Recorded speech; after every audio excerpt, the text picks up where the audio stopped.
Good morning. I'm Rashawn Gidwani, and you are watching the Daily Morning Note. It's Wednesday, the 4th of January, 2023.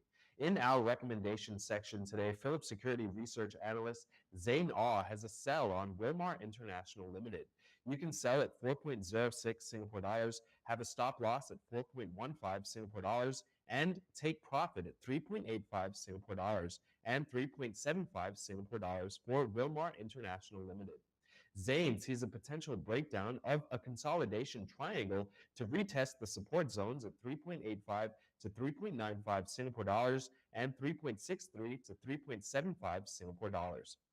Singapore shares traded mixed on Tuesday, the first trading day of the year. The benchmark Straits Times Index fell by 0.2% or 5.52 points to 3,235.80. Across the broader market, gainers beat losers 298 to 263 after 1 billion securities worth 864.1 million Singapore dollars changed hands.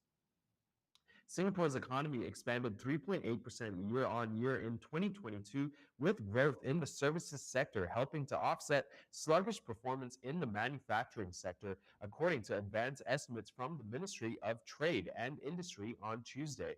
For the full year, manufacturing grew 2.6% year on year, a far cry from the 13.2% growth in 2021 when it helped to support the economy before border restrictions and other COVID-19 measures were lifted last year.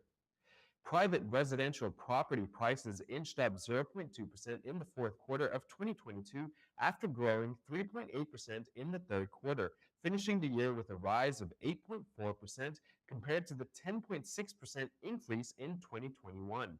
Flash estimates released by the Urban Redevelopment Authority on Monday show sale transaction volume falling by about 36% to 21,437 for the whole of 2022 from 33,557 in 2021.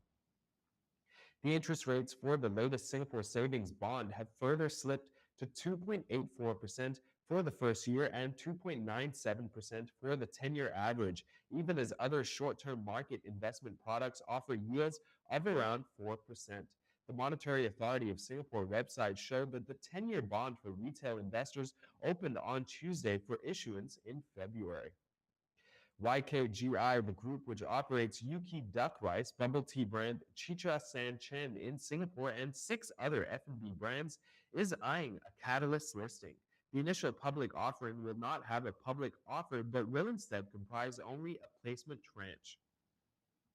Hong Kong headquartered Combat Telecom, a global solutions and services provider of wireless and information communication systems, will be listing its shares on the main board of the Singapore Exchange at 9 a.m. on January 4th. The group received its eligibility to list letter from the SGX ST on December 29, 2022, for its secondary listing on the SGX. The manager of EC World REIT says that its lenders have extended the mandatory repayment deadline to February 28th from the original deadline of December 31st, 2022, with 2 conditions. First, Fortune Holdings Group Co. Limited, the sponsor, will have to place a margin deposit of 200 million RMB in the onshore facility agent's escrow account, which is said to have been paid on December 30th, 2022. RUE Limited and RUE Commercial REIT Management, the manager of RUE Commercial REIT, have announced the reopening of the 446-room Orchard Wing at Hilton Singapore Orchard following a 10-month renovation. Wall Street stocks shed earlier gains to end lower on Tuesday, with investors still wary of a recession and further interest rate hikes to come. The Dow Jones Industrial Average ended flat at 33,136.37.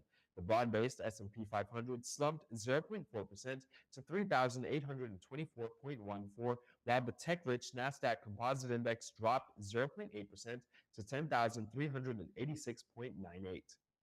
U.S. construction spending unexpectedly rebounded in November, lifted by gains in non-residential structures, but single-family home building continued to be hammered by higher mortgage rates. The Commerce Department said on Tuesday that construction spending climbed 0.2% in November after falling 0.2% in October. A sell-off in Brent crude on Tuesday led the global benchmark to its biggest daily decline since September 23rd. Contracts for March delivery of Brent dove 4.4%, closing at 82.10 US dollars a barrel.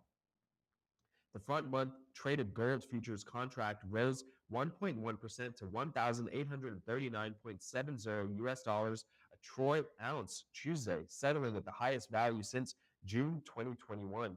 Prices were boosted by China's plan to scrap quarantine requirements for international travelers, representing a shift toward opening the world's largest commodity consumer. Chinese consumers are big buyers of physical gold. Apple's biggest production partner, Foxconn, has brought the world's largest iPhone plant to about 90% of anticipated peak capacity. Foxconn executive Vic Wang said the company's Zhengzhou plant is now reportedly operating with roughly 200,000 staff, despite a COVID resurgence and recent staff upheaval. Tesla shares finished Tuesday down 12% to 108.10 US dollars, making them the biggest decliner on the S&P 500 after the company said it delivered fewer vehicles in 2022 than it initially targeted. The shares recorded their lowest close since August 2020. That's all for today. For financial news, tune in weekdays at 8:30 a.m. live on YouTube and Facebook. Please like and subscribe for more. See you again and have a great day.